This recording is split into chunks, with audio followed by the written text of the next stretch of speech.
Yesus itu nggak pernah ngomong gini, ayo kamu beragama Kristen. Orang nggak disebut orang Kristen pertama-tama itu di Antioquia, ya toh. Orang kenapa disebut Kristen? Karena dia mengikut jejak Yesus Kristus. Nggak ada agama Kristen itu, nggak ada.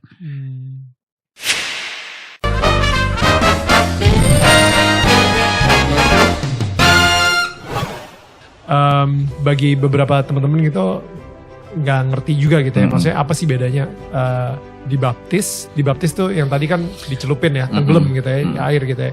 Nah tadi Pak Hairul bilang dibaptis dalam Roh Kudus, itu artinya apa tuh? Begini, setelah saya dibaptis dengan air, saya dibaptis dengan roh.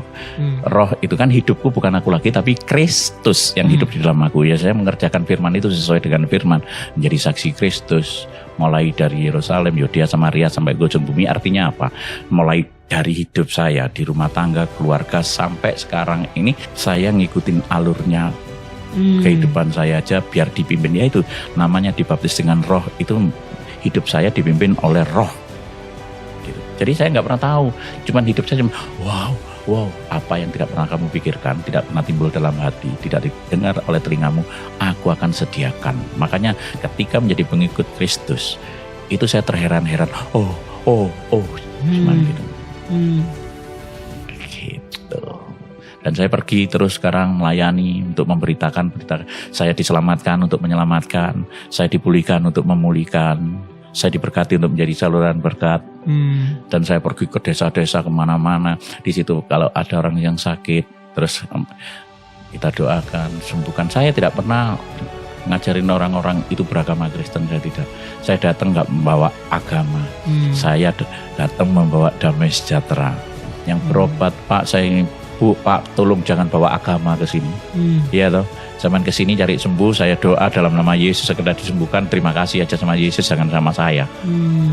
Karena bagiku hidup adalah Kristus, mati sebuah keuntungan. Tetapi jika aku harus hidup di dunia ini, berarti bagiku bekerja memberi buah. Dan buah, ya artinya apa? Buah pertobatan saya itu dinikmati banyak orang. Oh itu loh, tembel yang dulu nakal, sekarang itu doain orang sembuh. Oh ini loh sekarang ini ngajari anak-anak itu yang preman-preman sekarang sudah sembuh, gak jadi preman. Yang narkoba sudah gak narkoba. Dan anak-anak rohani saya itu banyak yang narkoba dulu gila, sekarang disembuhkan. Saya cari jualan bakso. Kalau dia sudah dewasa, dia ngerti, oh setelah saya disembuhkan, saya itu harus berterima kasih dan saya itu harus menyenangkan hati Bapa di surga. Benar apa enggak? Kalau setelah disembuhkan dia pergi, ya Kristenannya anak-anak, makanya kekristenan itu. Tapi kalau misalnya yang bukan Kristen? Enggak apa-apa, itu bukan Kristen, begini loh ya. Itu bersyukur, itu Yesus kan enggak bawa beragama Kristen tuh. Sorry. Oke, ini kita ngomongin Yesus, otomatis pikiran kita adalah ini agama Kristen. Tapi barusan Mas Hairul bilang bahwa Yesus tidak membawa agama. Boleh dijelasin lebih? Iya, karena agama itu kan bentukan manusia toh. Iya, Yesus itu nggak pernah ngomong gini, ayo kamu beragama Kristen. Orang nggak disebut orang Kristen pertama-tama itu di Antioquia, ya toh. Orang kenapa disebut Kristen? Karena dia mengikut jejak Yesus Kristus. Nggak ada agama Kristen itu, nggak ada. Kalau saya ngomong beragama Kristen, saya ngomong gini, banyak orang yang beragama Kristen itu yang menurut saya ya, menurut saya, orang tahu firman nggak melakukan firman. Tahu firman, banyak nggak? Makanya yang tadi saya sudah Kristen sudah lama, saya tahu firman tapi tidak melakukan firman. Iblis itu tahu firman apa enggak? Tahu. Amat sangat tahu. Melakukan apa enggak? Enggak. Nah, berarti kalau orang tahu firman nggak melakukan firman, iblis dong. Waduh, bahaya tuh. Itulah makanya kekristenan itu dalam, itu dalam dan mantap sekali, gitu loh.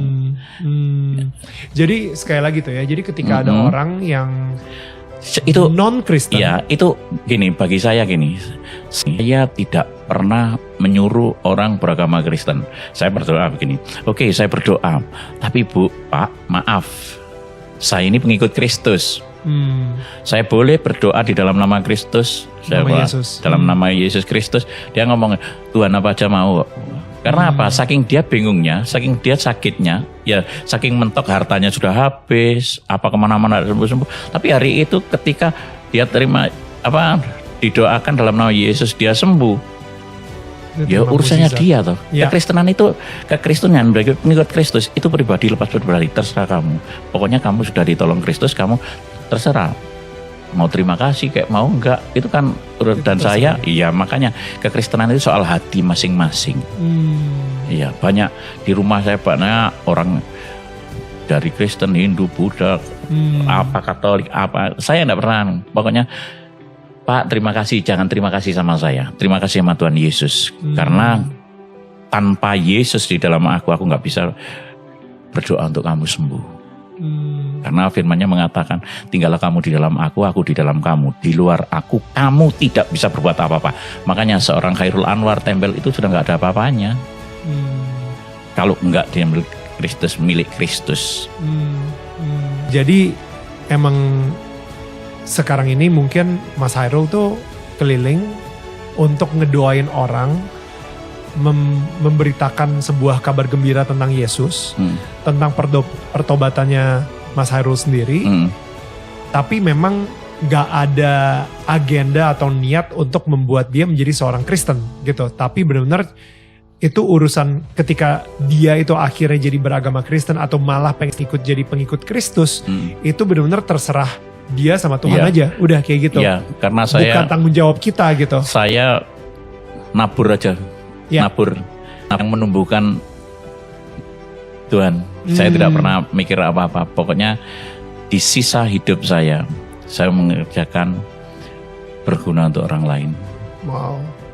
Begitu aja. Jadi saya tidak pernah tanya orang, kalau orang datang ke rumah Pak, saya jangan ngomong agama lah. Nanti kalau kita ngomong agama kita bikin gap.